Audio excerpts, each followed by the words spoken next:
Hello everyone, I hope you all are well. ये video मेरे पिछले वीडियो जेफरी एप्स्टीन का डायरेक्ट कंटिन्यूशन है।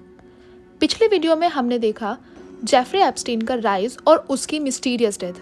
अब बात करते हैं उसके बाद हुआ क्या और कौन कौन बच गया। जेफरी एप्स्टीन के मरने के बाद सबसे पहला सवाल ये था, अब इन्वेस्टिगेशन का क्या होगा, क्योंकि एप्स्टीन तो मर गया, लेकिन जो लोग उसके साथ जुड़े थे वो लोग जिंदा थे। एप्स्टीन की सबसे क्लोज एसोसिएट थी गिलेन मैक्सवेल। उस पर एलिगेशंस थे कि वो अंडर एज गर्ल्स को रिक्रूट करती थी और उन्हें एप्स्टीन के नेटवर्क में इंट्रोड्यूस करती थी। 2020 में गिलेन मैक्सवेल अरेस्ट होती है।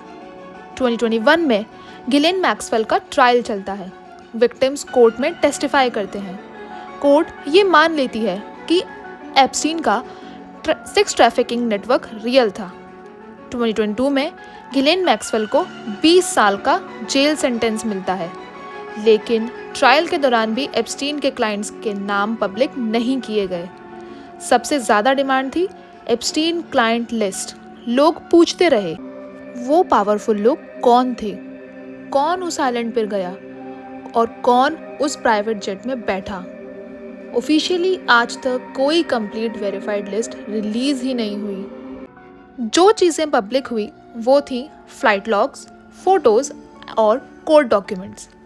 इन डॉक्यूमेंट्स में कुछ बिग नेम्स का जिक्र भी हुआ, जैसे कि politicians, Royals, billionaires.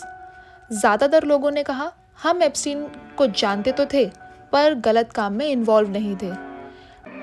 Prince Andrew का नाम ओपनली आता है। एक विक्टिम वर्जीनिया जूफ्रे उन पर डायरेक्ट एलिगेशंस लगाती है। प्रिंस एंड्रयू का केस कोर्ट के बाहर ही सेटल हो जाता है। रॉयल ड्यूटीज से उन्हें हटा भी दिया जाता है, लेकिन उन पर क्रिमिनल कन्विक्शन नहीं होते। एप्स्टीन के विक्टिम्स के लिए एक कंपनसेशन फंड बनाया गया।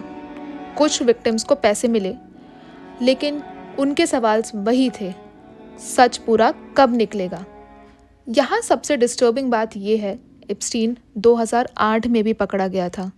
अगर उस वक्त स्ट्रिक्ट एक्शन होता तो शायद बहुत से क्राइम्स रुक जाते, पर उसे मिला एक स्वीट डील।